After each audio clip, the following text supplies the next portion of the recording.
dari segala sesuatu. Yesus Kristus menyembuhkan engkau. Kata Petrus kepadanya, Eneas, Yesus Kristus menyembuhkan engkau. Bangunlah dan bereskanlah tempat tidurmu. Seketika itu juga bangunlah orang itu.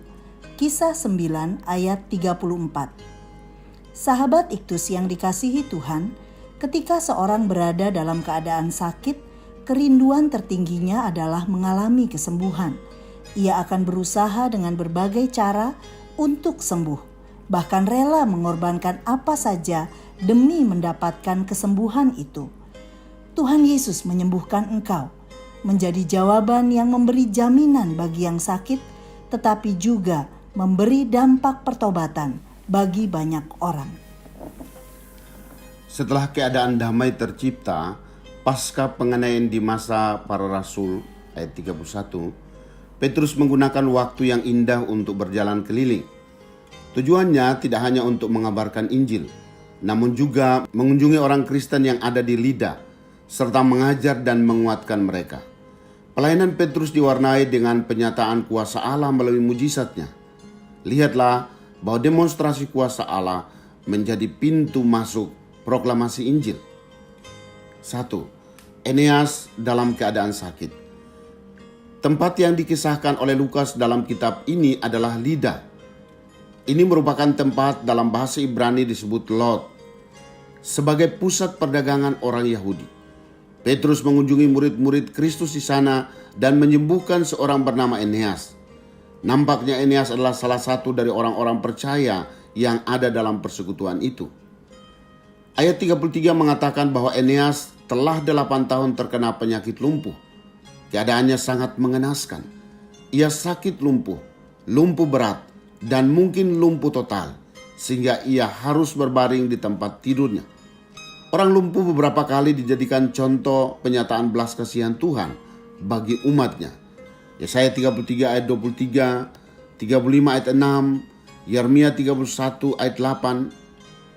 Eneas beroleh belas kasihan Tuhan untuk mengalami kesembuhan dan memberi dampak bagi pekabaran Injil. 2. Yesus Kristus menyembuhkan Eneas. Petrus melakukan pelayanan yang dipenuhi kuasa sebagai seorang murid Kristus. Perkataannya, Yesus Kristus menyembuhkan engkau, menunjukkan bahwa Petrus menyadari bahwa dirinya hanyalah alat Tuhan yang dipenuhi wibawa ilahi, bahwa Yesuslah sang penyembuh itu. Ia bukan hanya menyembuhkan secara fisik, tetapi memberi kesembuhan rohani sebagai juru selamat. Fokus pelayanan Petrus adalah Yesus Kristus. Pertama, Petrus mencontoh bagaimana Yesus melakukan mujizat, ayat 34. Kedua, semua mujizat itu dilakukan dalam nama Yesus. Yesus Kristus menyembuhkan engkau, dan kuasa Yesus dinyatakan sehingga Eneas benar-benar sembuh. Seketika itu juga bangunlah orang itu, ayat 34. Ketiga, mujizat menjadi pintu pemberitaan Injil bahwa Yesus Kristus adalah juru selamat, ayat 35. 3. Dampak dari kesembuhan Eneas. Semua penduduk Lida dan Saron melihat dia, lalu mereka berbalik kepada Tuhan.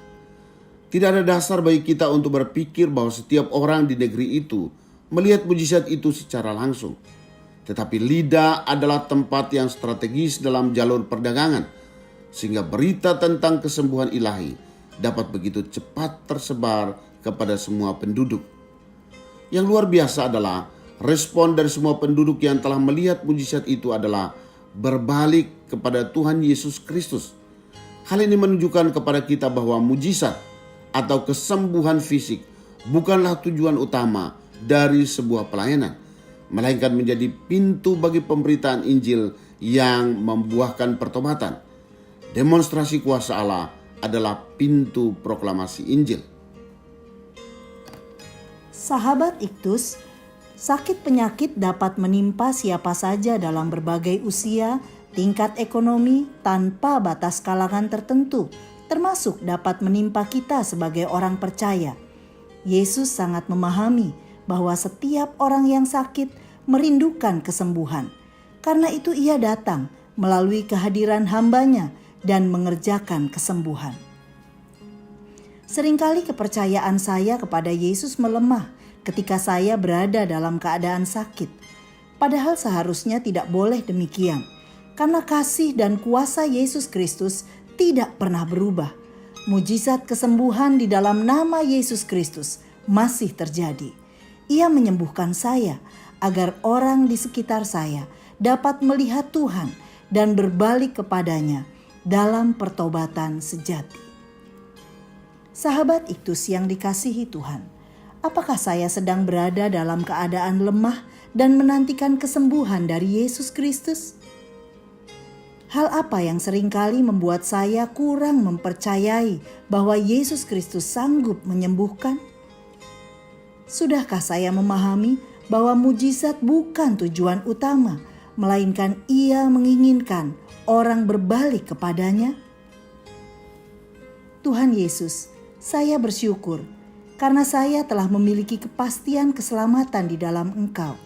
Saat saya sedang berada dalam keadaan lemah, bawalah saya untuk mempercayai bahwa Yesus sanggup menyembuhkan saya. Bahkan terlebih lagi, pertajam kerinduan saya, bukan hanya agar saya mengalami kesembuhan secara fisik, tetapi melaluinya saya bertumbuh dan orang lain dapat menyembah Yesus sebagai Tuhan dan Juru Selamatnya. Amin. Demonstrasi kuasa Allah mendahului proklamasi Injil. Kristuslah yang harus ku beritakan